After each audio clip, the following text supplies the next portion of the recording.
Imagine a city, the beating heart of an empire, on the brink of financial collapse.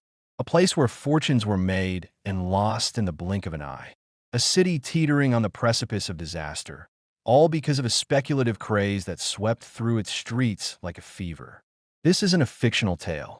This is the true story of how London, in the year 1720, nearly plunged into an economic abyss, threatening to take the entire nation with it. It's a story of greed, ambition, and the dangerous allure of easy money. And it all centered around one seemingly invincible company, the South Sea Company. To understand the catastrophe of 1720, we need to rewind a little. The early 18th century was a time of burgeoning trade and naval power for Great Britain. But it was also a nation burdened by immense debt, largely thanks to costly wars like the War of the Spanish Succession. The national debt stood at a staggering £50 million, an astronomical sum for the time. Successive governments grappled with this financial burden. Then, in 1711, a solution emerged, seemingly out of nowhere: the South Sea Company. Founded by Robert Harley, the then Chancellor of the Exchequer, its primary goal was seemingly noble: to reduce the national debt. The company was granted a monopoly on trade with the Spanish colonies in South America, a lucrative prospect, at least on paper. In exchange for this monopoly, the company would take on a portion of the national debt, converting government annuities into company stock. This was ingenious. It seemed like a win-win. The government would shed some of its debt, and the company would profit handsomely from the riches of the New World. Early investors saw steady, albeit modest, returns. The company's stock slowly but surely gained traction. Fast forward to 1719. The company's directors, ambitious and perhaps a little too clever, saw an opportunity to dramatically expand their operations and their influence. They proposed an audacious scheme to take on almost the entirety of the national debt. This meant exchanging even more government annuities for South Sea Company stock. To make this deal irresistible to the government, the company offered a massive bribe, millions of pounds, to powerful politicians and even members of the royal household. Corruption, it seems, was the fuel igniting this economic bonfire. The proposal was pushed through Parliament, despite warnings from a few prescient voices, most notably Robert Walpole, who saw the inherent dangers. With the government's blessing, the South Sea Company embarked on an aggressive marketing campaign. They promised unimaginable wealth from their exclusive trade with South America. But here's the crucial detail: the actual trade with Spanish America was minimal. Spain was largely hostile to British trade in its colonies, and the asiento, the right to supply slaves, was the only consistent and morally reprehensible part of their real business. The vast majority of the company's value was purely speculative, based on promises and hype. This, my friends, is where the bubble began to inflate. The public, eager for quick riches, started buying into the dream. The stock price, which had hovered around £128 in January 1720, began a relentless ascent by March. It had doubled to £200. By May, it hit £330.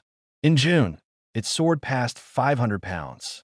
And by July, at its peak, South Sea Company stock was trading at an astonishing £10.50. This wasn't just about the South Sea Company anymore. The frenzy became contagious.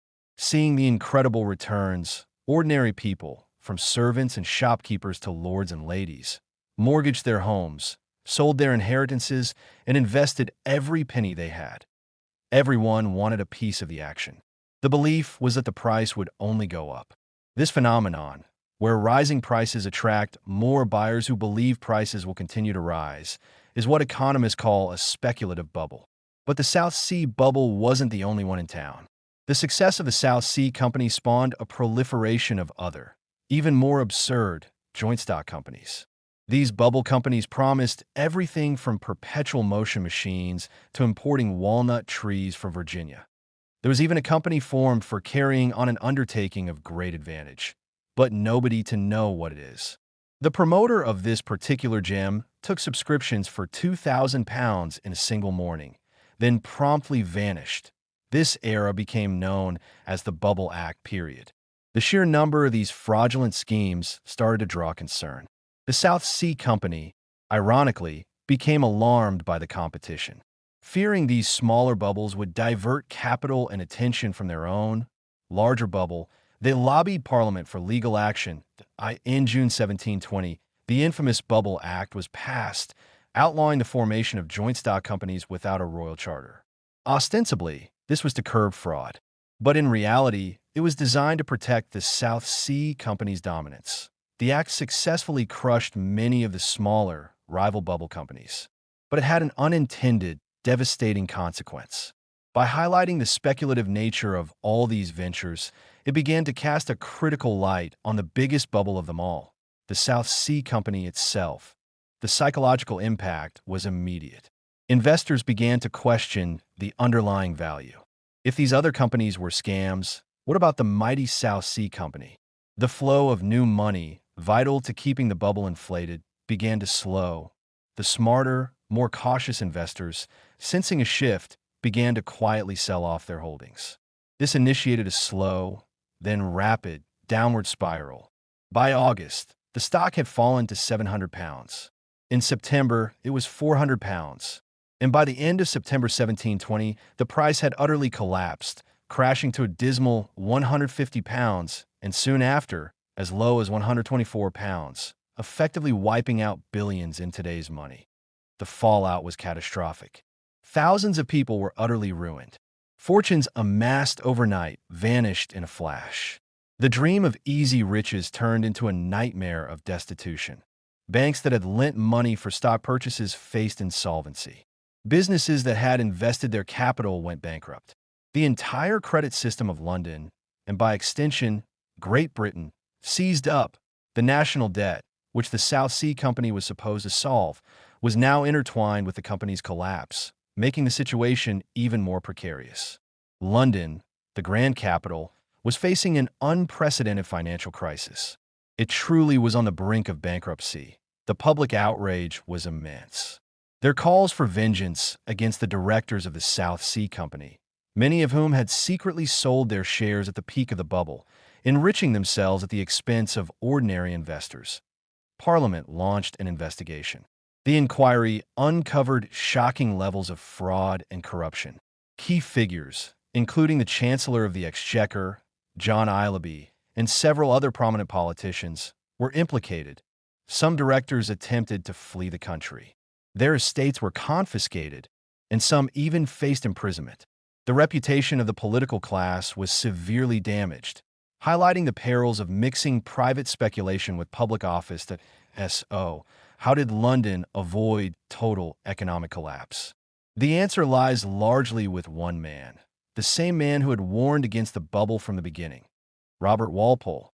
Walpole, a brilliant politician and financial manager, was brought in to salvage the shattered economy. He implemented a series. His plan involved dividing the South Sea Company's remaining stock into annuities that were then absorbed by the Bank of England and the East India Company. This effectively spread the remaining debt and prevented a total wipeout of the financial system. But he also enacted measures to restore public confidence, punishing the corrupt officials and preventing further speculative excesses. Though many individuals suffered irreparable losses, Walpole's interventions prevented a complete systemic meltdown. The South Sea bubble left an indelible mark on British society and finance. It led to stricter regulations for joint stock companies, a greater understanding of market psychology, and a lasting suspicion of speculative ventures. It also cemented Robert Walpole's position as the dominant political figure of his era, effectively becoming Britain's first prime minister, a role he held for over 2 decades.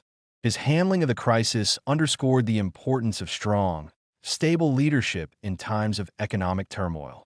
The story of the South Sea bubble is a timeless cautionary tale. It reminds us of the intoxicating power of greed, the dangers of unchecked speculation, and the fragility of financial markets when driven by irrational exuberance. It's a vivid historical lesson that continues to echo in every boom and bust cycle. A powerful reminder that even the grandest cities can nearly go bankrupt when the promise of easy money blinds us to the realities of risk. What do you think? Are there parallels to the South Sea bubble in today's financial world? Let us know in the comments below. Don't forget to like this video and subscribe for more fascinating historical insights.